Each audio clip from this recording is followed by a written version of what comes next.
오늘은 여러분의 노후 생활에 직접적인 영향을 미치는 중요한 소식을 전해드리려고 합니다. 바로 2025년부터 달라지는 기초연금과 국민연금 제도에 관한 내용입니다. 많은 어르신들께서 나는 기초연금 받을 수 있을까? 왜 갑자기 연금이 줄었을까? 작년엔 안 됐는데 올해는 받을 수 있을까? 이런 질문들을 주민센터와 국민연금공단에 많이 하십니다. 실제로 제도를 정확히 모르셔서 받을 수 있는 연금을 못 받으시거나 반대로 받다가 갑자기 끊기는 경우가 매년 수만 건씩 발생하고 있습니다. 2025년 올해 기초연금 제도에 큰 변화가 있었습니다. 선정 기준액이 상향 조정되면서 작년에 소득인 정액 때문에 탈락하셨던 분들도 올해는 수급 대상이 될 수 있습니다. 또한 2026년부터는 국민연금 감액 기준도 완화됩니다. 하지만 이런 변화를 모르고 계시면 받을 수 있는 연금을 놓치게 됩니다. 더 큰 문제는 제도가 복잡하다는 것입니다. 기초연금은 단순히 월급만 보는 게 아니라 여러분이 가진 집, 자동차, 예금, 심지어 자녀가 보내주시는 용돈까지 모두 계산에 포함됩니다. 그래서 나는 소득이 없는데 왜 안 되나요? 라고 물어보시는 분들이 많으십니다. 오늘 이 영상에서는 2025년 달라진 기초연금 제도를 처음부터 끝까지 정확하게 설명드리겠습니다. 어떤 분이 받을 수 있는지, 얼마나 받을 수 있는지, 그리고 받다가 갑자기 끊기는 이유는 무엇인지 실제 사례와 함께 빠짐없이 알려드리겠습니다. 자, 그럼 본격적으로 시작하기 전에 한 가지 부탁드립니다. 이 영상이 우리 부모님, 이웃 어르신들께 꼭 필요한 정보라고 생각하신다면 구독과 좋아요 부탁드립니다. 여러분의 구독 하나가 더 많은 어르신들께 정확한 정보를 전달하는 데 큰 힘이 됩니다. 알림 설정까지 해두시면 앞으로 달라지는 복지제도 소식을 가장 빠르게 받아보실 수 있습니다. 그럼 지금부터 하나씩 차근차근 설명드리겠습니다. 첫 번째, 2026년부터 달라지는 국민연금 감액 기준입니다. 지금까지는 만 60세 이상 64세 이하 분들이 국민연금을 받으면서 일을 하시는 경우 월소득이 309만 원을 넘으면 연금이 깎였습니다. 이른바 재직자 노령연금 감액 제도입니다. 최대 5년 동안 연금의 일부 또는 전부가 감액되는 제도였기 때문에 많은 어르신들이 일을 하고 싶어도 연금이 깎일까봐 포기하시는 경우가 많았습니다. 하지만 2026년부터는 이 기준이 509만 원으로 대폭 상향됩니다. 무려 200만 원이나 올라가는 것입니다. 이게 무슨 의미냐면 이제는 월급을 500만 원 가까이 받으셔도 국민연금이 깎이지 않는다는 뜻입니다. 왜 이렇게 바뀌었을까요? 우리나라 고령층의 경제활동 참여율이 계속 높아지고 있기 때문입니다. 은퇴 후에도 건강하게 일하시는 분들이 늘어나면서 현실에 맞지 않는 낮은 감액 기준이 오히려 경제활동을 막는 걸림돌이 되고 있었습니다. 정부는 이런 문제를 인식하고 기준을 현실화한 것입니다. 이번 조치로 약 13만 명 이상의 어르신들이 감액 대상에서 벗어나게 됩니다. 지금까지 일을 하면 연금이 줄어드니까 차라리 일을 안 해야지라고 생각하셨던 분들은 이제 걱정 없이 일하시면서 연금도 온전히 받으실 수 있게 된 것입니다. 다만 한 가지 주의하실 점은 이 제도는 2026년 1월 1일부터 시행된다는 것입니다. 2025년인 올해는 아직 기존 기준인 309만 원이 적용되니 이 점 꼭 기억하시기 바랍니다. 두 번째, 2025년 기초연금 선정 기준액이 인상되었습니다. 기초연금은 만 65세 이상 어르신 중에서 소득인 정액이 일정 기준 이하인 분들께 드리는 연금입니다. 이 기준을 선정 기준액이라고 하는데 2025년 기준으로 단독 가구는 월 228만 원, 부부 가구는 월 364만 8천 원입니다. 2024년과 비교하면 단독 가구는 약 15만 원, 부부 가구는 약 24만 원 정도 올랐습니다. 이게 무슨 의미냐면 작년에는 소득인 정액이 기준을 조금 넘어서 탈락하셨던 분들도 올해는 기준이 올라서 다시 신청하면 받을 수 있다는 뜻입니다. 그리고 기초연금 지급액도 올랐습니다. 2025년에는 매월 최대 34만 3천 원을 받으실 수 있습니다. 1년이면 약 411만 6천 원입니다. 결코 작은 돈이 아닙니다. 작년에 신청했다가 안 된다는 통보를 받으셨던 분들, 올해 다시 한번 신청해 보시기 바랍니다. 기준이 올라서 이번에는 받으실 수 있을 가능성이 충분합니다. 신청은 주소지 관할 읍면동 주민센터나 가까운 국민연금공단 지사에서 하실 수 있고 복지로 홈페이지에서도 온라인 신청이 가능합니다. 세 번째, 자동차 재산 기준이 현실화되었습니다. 기초연금 신청할 때 자동차도 재산으로 평가됩니다. 그런데 예전에는 배기량이 3000cc 이상이거나 차량 가액이 4천만 원을 넘으면 기초연금 수급 대상에서 제외되거나 감액되었습니다. 문제는 배기량 기준이었습니다. 요즘은 배기량이 크다고 해서 무조건 비싼 차가 아닙니다. 예를 들어 10년 이상 된 대형 세단은 배기량이 커도 중고차 시세는 매우 낮을 수 있습니다. 반대로 배기량은 작아도 최신 수입차는 가격이 높을 수 있고요. 그래서 2024년 7월부터 이 기준이 바뀌었습니다. 이제는 배기량은 보지 않고 현재 자동차의 중고차 시세가 4천만 원을 넘는지만 확인합니다. 훨씬 합리적이고 현실적인 기준이 된 것입니다. 실제 예를 들어보겠습니다. 만약 어르신께서 15년 된 배기량 3500cc 대형 세단을 가지고 계신다고 가정해봅시다. 예전 기준으로는 배기량이 3000cc를 넘기 때문에 무조건 감액 대상이었습니다. 하지만 지금은 그 차의 현재 중고차 시세를 조회해서 4천만 원 이하라면 아무 문제가 없습니다.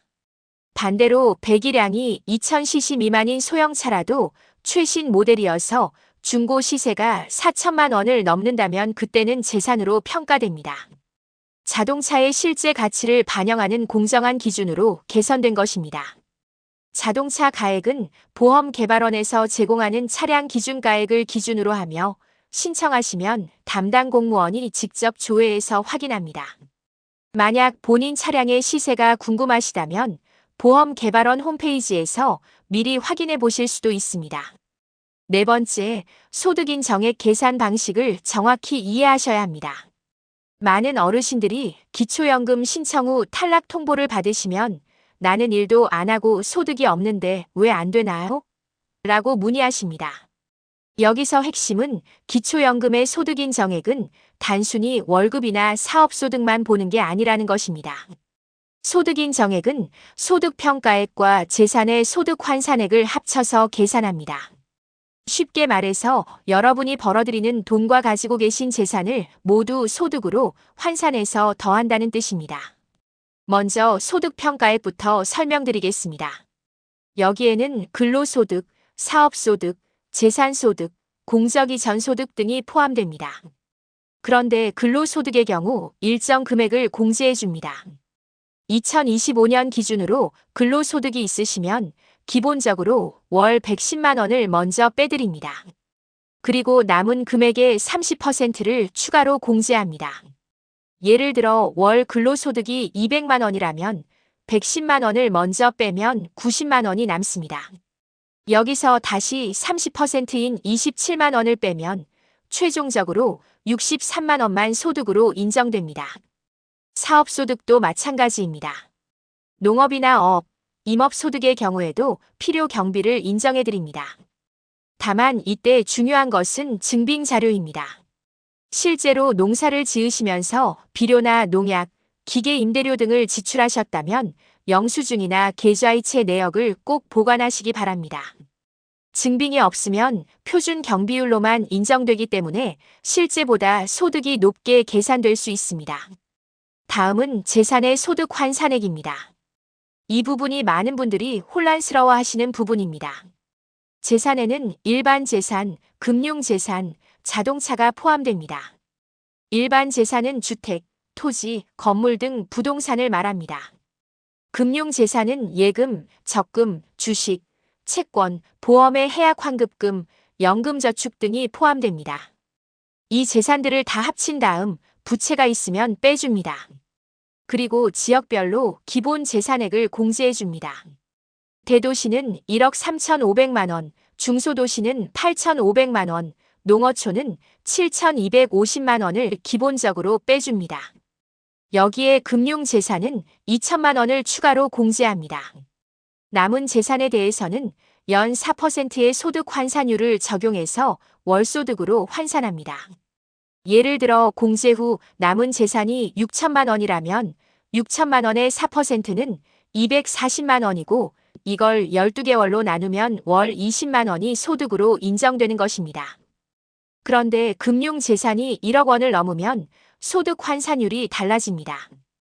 2천만 원 공제 후 남은 금액 중 8천만 원까지는 연 4%를 적용하고 8천만 원을 초과하는 금액에 대해서는 연 20%를 적용합니다. 구체적인 사례로 설명드리겠습니다. 서울에 사시는 A 어르신의 경우를 봅시다. A 어르신은 현재 시세 2억 5천만 원인 아파트에 거주하고 계시고 은행 예금이 5천만 원 있으며 전세 보증금 받은 돈 1억 원이 있고 자동차는 시세 2천만 원입니다. 부채는 없습니다. 먼저 일반 재산을 계산합니다. 아파트 2억 5천만 원, 전세 보증금 1억 원, 자동차 2천만 원을 합하면 3억 7천만 원입니다. 여기서 대도시 기본 재산액 1억 3,500만 원을 빼면 2억 3,500만 원이 남습니다. 금융재산 5천만 원에서 2천만 원을 공제하면 3천만 원이 남습니다. 일반 재산 2억 3,500만 원에 연 4%를 적용하면 연 940만 원, 월로 환산하면 약 78만 3천 원입니다. 금융재산 3천만 원에 연 4%를 적용하면 연 120만 원, 월로 환산하면 10만 원입니다. 재산의 소득 환산액은 총 88만 3천 원이 됩니다. 만약 A 어르신이 다른 소득이 전혀 없다고 해도 재산만으로 소득 인정액이 88만 3천 원이 되는 것입니다. 단독가구 선정 기준액 228만 원에는 한참 못 미치므로 기초연금을 받으실 수 있습니다. 하지만 만약 여기에 국민연금을 월 80만 원 받으신다면 소득 인정액이 168만 3천 원이 되어 여전히 기준 이하이므로 기초연금을 받으실 수 있습니다. 다만 국민연금 연계 감액 규정이 적용될 수 있습니다. 5번째, 기초연금 감액 제도를 반드시 알아야 합니다. 기초연금은 최대 34만 3천 원을 받을 수 있다고 말씀드렸는데 모든 분이 이 금액을 다 받는 것은 아닙니다. 3가지 감액 제도가 있기 때문입니다.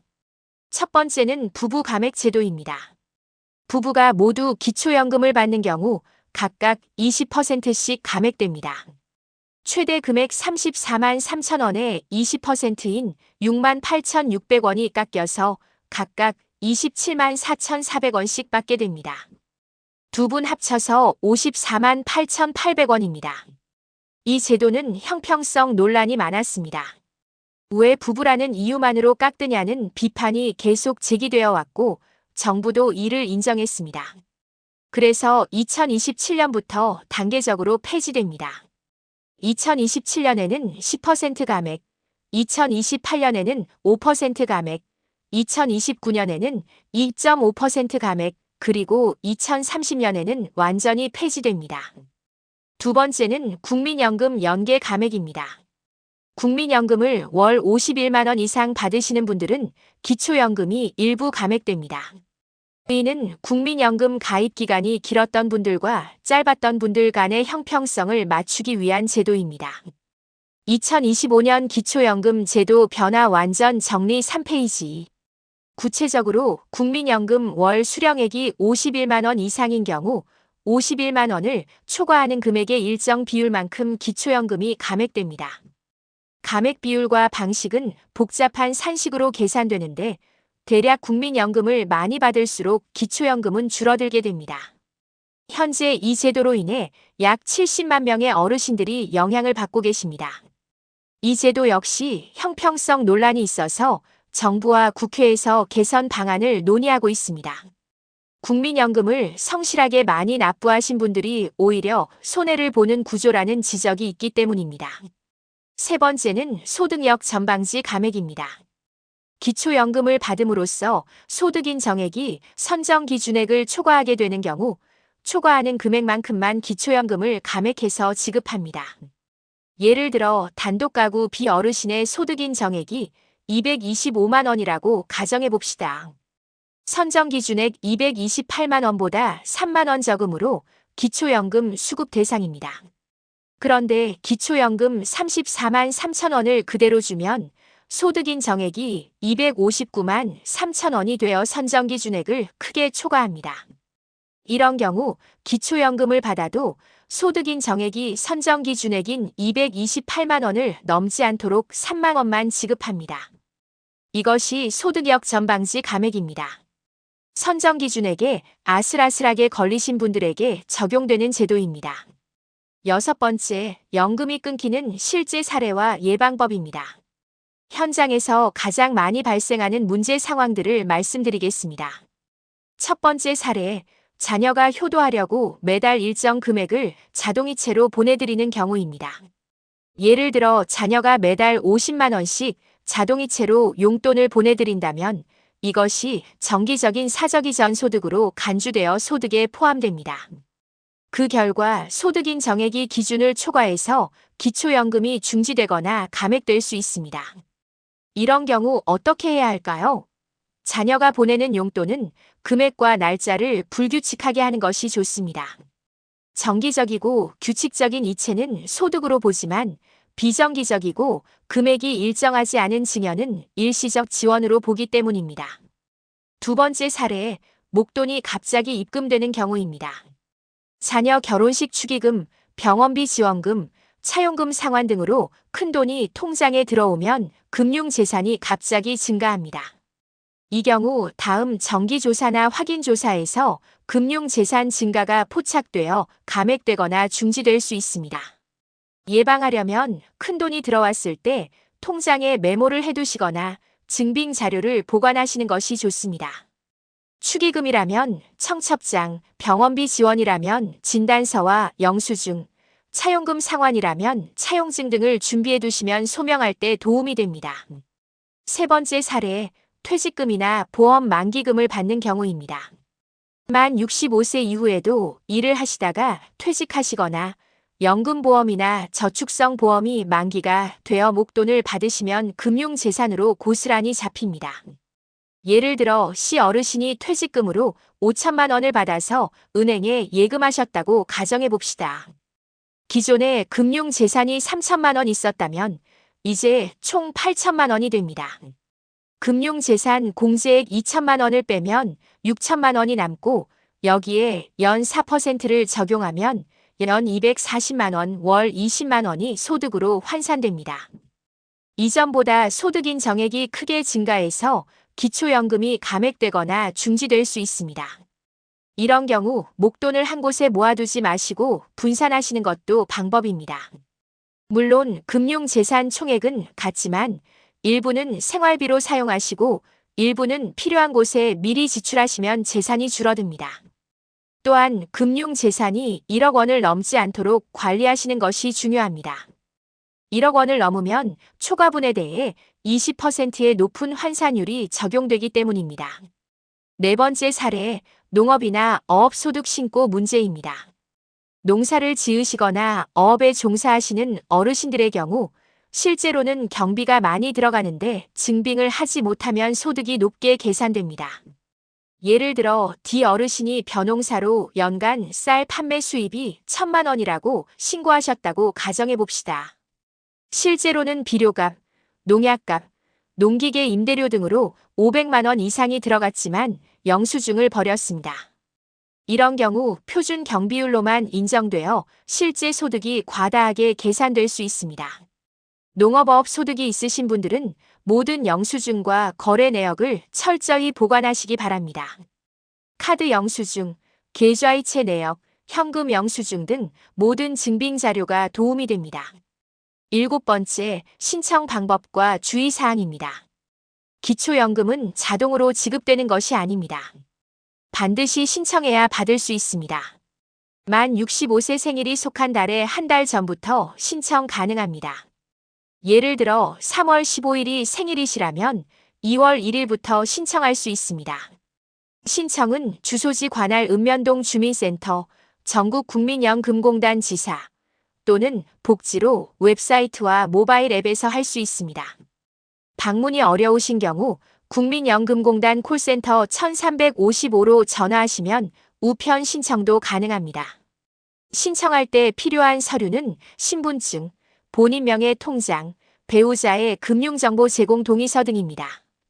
배우자가 계신 경우 배우자 정보도 함께 제출해야 합니다. 신청 후 약 30일 이내에 심사 결과가 나옵니다. 소득 재산 조사를 거쳐 수급 자격이 확인되면 신청한 달부터 연금이 지급됩니다. 매월 25일에 지급되며 25일이 토요일이나 공휴일인 경우 그 전 영업일에 지급됩니다. 만약 신청했다가 탈락하셨다면 꼭 수급희망자 이력 관리에 등록하시기 바랍니다. 이렇게 등록해 두시면 이후 선정 기준액이 변경되거나 본인의 소득 재산 상황이 변할 때 재심사를 받을 수 있고 수급 가능 시 안내를 받으실 수 있습니다. 마지막으로 가장 중요한 말씀을 드리겠습니다. 기초연금 제도는 우리 어르신들의 노후 생활을 지원하기 위해 만들어진 제도입니다. 정부는 매년 제도를 개선하고 있고 더 많은 어르신들이 혜택을 받을 수 있도록 선정 기준액을 높이고 있습니다. 하지만 제도가 아무리 좋아도 정확히 알고 신청하지 않으면 소용이 없습니다. 작년에 안 됐다고 포기하지 마시고 올해 다시 신청해 보시기 바랍니다. 기준이 바뀌었기 때문에 이번에는 받으실 수 있습니다. 또한 이미 받고 계신 분들도 갑자기 연금이 줄거나 중지되면 당황하지 마시고 담당 공무원에게 정확한 사유를 확인하시기 바랍니다. 소명할 수 있는 자료가 있다면 제출하시면 됩니다. 여러분의 권리는 여러분이 지켜야 합니다. 궁금한 사항이 있으시면 국민연금공단 콜센터 1355로 전화하시거나 가까운 주민센터를 방문하시기 바랍니다. 이 영상이 도움이 되셨다면 구독과 좋아요, 알림 설정 부탁드립니다. 그리고 주변의 어르신들께도 이 영상을 꼭 공유해 주시기 바랍니다. 감사합니다.